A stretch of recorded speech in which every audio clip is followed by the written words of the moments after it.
अस्सलाम वालेकुम, welcome to Shanaya news. उम्मीद करती हूँ कि आप सब खैरियत से होंगे। यूके की अहम तरीन अपडेट्स लेके आप लोगों के लिए हाजिर हुए हैं। शामिल करेंगे कि इंग्लैंड रेड लिस्ट ममालिक वालों के लिए बड़ी खुशखबरी, किन ममालिक वालों के लिए अच्छा फैसला आ रहा, इंग्लैंड से यूरोपियन बाशिंदों के लिए अच्छी खबर आ गई। तो इन तमाम खबरों की तफसीलात जानने के लिए आप सबसे रिक्वेस्ट यही है कि वीडियो को आखिर तक देखिएगा और वीडियो को शेयर कीजिए और लाइक कीजिए। और अगर आप में से हमारे चैनल पर कोई न्यू है तो चैनल को सब्सक्राइब कर लीजिए और साथ में बेल के आइकन को प्रेस कर दीजिए।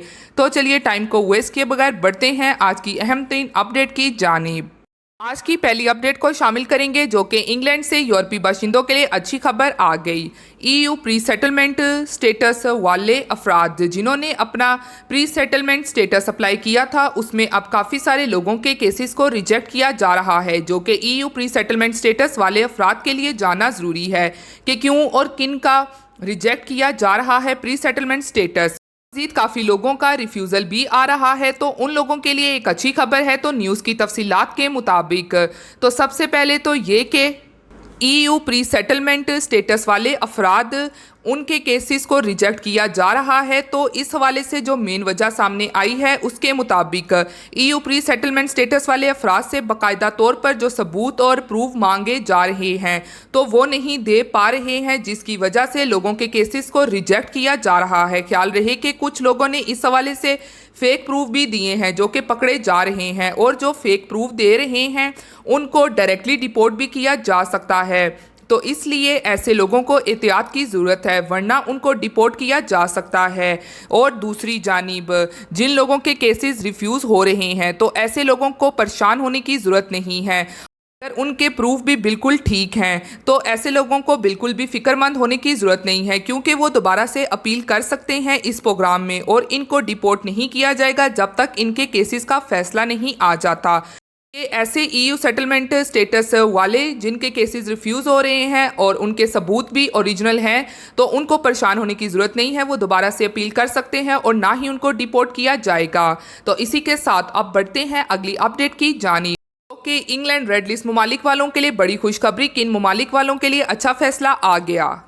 इंग्लैंड की जानिब से ट्रैवल से मुतल्लिक बड़ा ऐलान आ सकता है जो कि 15 जुलाई को आ रहा है, जिसमें खासतौर पर ऐसे ममालिक जो कि रेड लिस्ट में शामिल हैं तो उनमें से कौन से मुल्क अब रेड लिस्ट से निकल सकते हैं, जो कि काफ़ी अच्छी खुशखबरी रेड लिस्ट ममालिक से ट्रैवल करने वालों के लिए है।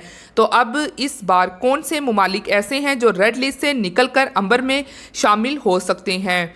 तो इस न्यूज़ की तफसीलात के मुताबिक इंग्लैंड ट्रांसपोर्ट के सेक्रेटरी ने तस्दीक की है कि मुकम्मल तौर पर वैक्सीन लगवाने वाले अफराद वापसी पर क्वारंटाइन किए बगैर अंबर लिस्ट वाले ममालिक का दौरा कर सकेंगे, और ये तब्दीली 19 जुलाई से नाफिज हो जाएगी और इसी दिन इंग्लैंड में लॉकडाउन की तमाम तर पाबंदियां भी ख़त्म हो जानी हैं। और जैसा कि इंग्लैंड की जानिब से पिछली बार दुनिया के बेशतर ममालिक को अंबर लिस्ट में शामिल किया गया था, जिसमें स्पेन, फ्रांस, इटली, यूनान जैसे मशहूर ममालिक को शामिल किया गया। तो अब अगली ट्रैफिक लाइट का जायज़ा कब होगा, तो इस हवाले से अब इंग्लैंड की हुकूमत हर 3 हफ्तों के बाद ट्रैफिक लाइट सिस्टम का जायज़ा ले रही है, जिसका मतलब है कि अब अगला ऐलान जुमेरात यानी कि 15 जुलाई को आना है, जिसके बाद 3 से 4 दिन बाद तब्दीली देखने को मिलेगी। और मज़ीद अब आपको वाज़िया करती चलूँ कि रेड लिस्ट के कौन से ममालिक को अंबर लिस्ट में शामिल किया जाएगा। जैसा कि अभी आप स्क्रीन पे ये देख सकते हैं कि अगली ट्रैवल अपडेट में तुर्की, दुबई, भारत और पाकिस्तान को रेड लिस्ट से हटाए जाने की तवक्का की जा रही है। तो अब इन ममालिक को इस वजह से रेड लिस्ट से हटाया जाएगा क्योंकि उन्होंने इन पर 7 जुलाई से नए इन्फेक्शंस की शरह पर नज़रसानी रखी हुई थी, और अब इंग्लैंड ने इस चीज़ को ख़ास तौर पर ये मद्देनज़र रखना है कि इन रेड लिस्ट ममालिक में यानी कि तुर्की, पाकिस्तान, भारत और दुबई में कितने लोगों को वैक्सीन लग चुकी है और वहां पर मौजूद वबा की शरह क्या रह चुकी है। तो अब इस बेस पे ये डिपेंड करता है कि इन 5 ममालिक में से किसको अंबर लिस्ट में डाला जाएगा। और इसकी मज़ीद तफसीलात आपको डिस्क्रिप्शन से भी मिल जाएगी, लेकिन यहाँ पे थोड़ा बहुत अपनी कम्यूनिटी यानी कि पाकिस्तान के हवाले से बताती चलूँ कि पाकिस्तान में 7 जुलाई को 1626 नए इन्फेक्शंस रिकॉर्ड हुए, लेकिन हालिया हफ्तों में इस मामले में कदरे इजाफा हुआ है। ताहम इसके साथ रोज़ा इन्फेक्शन की शरह बहुत कम है। इसे इंडिया के साथ डेल्टा के फैलाव की वजह से रेड लिस्ट में शामिल किया गया है।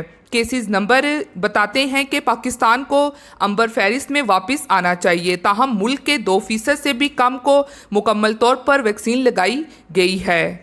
यूके हुकूमत इस तमाम तर सिचुएशन को मद्देनज़र रखते हुए उम्मीद यही की जा रही है कि लाजमी तौर पर पाकिस्तान को रेड लिस्ट से निकालकर अंबर लिस्ट में शामिल कर दिया जाएगा और इस हवाले से अब कल ऐलान किया जाएगा। तो तवक्का यही है कि ऐलान अच्छा आए। इसी के साथ दूसरी एक और अहम अपडेट आप लोगों के साथ शेयर करती चलूं कि ओवरसीज़ पाकिस्तानियों पर हुकूमत को तरस आ ही गया। 15 जुलाई से फ़्लाइट की तादाद 20 से 50% कर दी गई। तमाम एयरलाइंस को पाकिस्तान के लिए 50% परवाज़ें ऑपरेट करने की इजाज़त दे दी गई।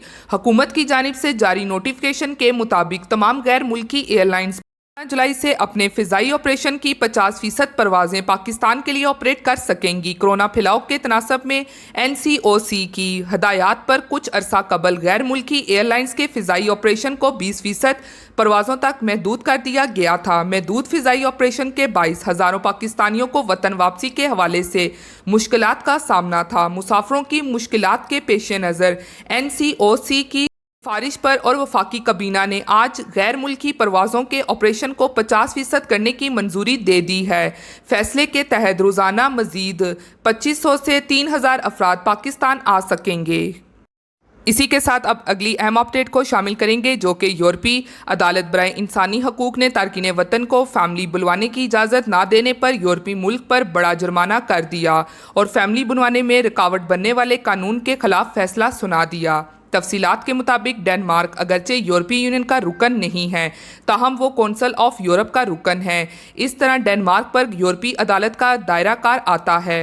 डेनमार्क में जहां तारकीन को रोकने के लिए दीगर सख्त कवानीन बनाए गए हैं, वहीं फैमिली रीयूनियन भी मुश्किल बनाई गई है और 2016 में बनाए गए कानून के तहत किसी भी तारकीन वतन को 3 बरस तक अपनी फैमिली बुलवाने की इजाज़त नहीं है। शाम से ताल्लुक़ रखने वाले डॉक्टर जो 2015 में डेनमार्क पहुंचे थे, उन्होंने 5 माह क़याम के बाद अपनी एहलिया के लिए फैमिली रीयूनियन वीज़े की दरख्वास्त दायर की, जो कैंसिल कर दी गई। शामी डॉक्टर ने इस फैसले के खिलाफ डेनमार्क की सुप्रीम कोर्ट से भी राब्ता किया, लेकिन यहाँ भी इनकी अपील कैंसिल कर दी गई, जिसके बाद उन्होंने यूरोपीय इंसानी हकूक़ अदालत से राब्ता किया। यूरोपीय अदालत ने 9 जुलाई को सुनाए गए फैसले में डेनमार्क की जानिब से फैमिली रीयूनियन दरख्वास्त कैंसिल करने को इंसानी हकूक़ की खिलाफ वर्जी करार दिया है। अदालत का कहना है कि डेनमार्क का ये फैसला यूरोपीय इंसानी हकूक़ कन्वेंशन की खिलाफ वर्जी है। ये थी आज की अहम तरीन अपडेट्स जो आप लोगों के साथ शेयर की गई हैं। उम्मीद करती हूँ कि पसंद आई होंगी। इसी के साथ फिर मिलती हूँ मैं आप सबसे किसी लेटेस्ट अपडेट में। तब तक आप सब अपना बहुत ख्याल रखिएगा। Thank you. खुदा हाफिज़।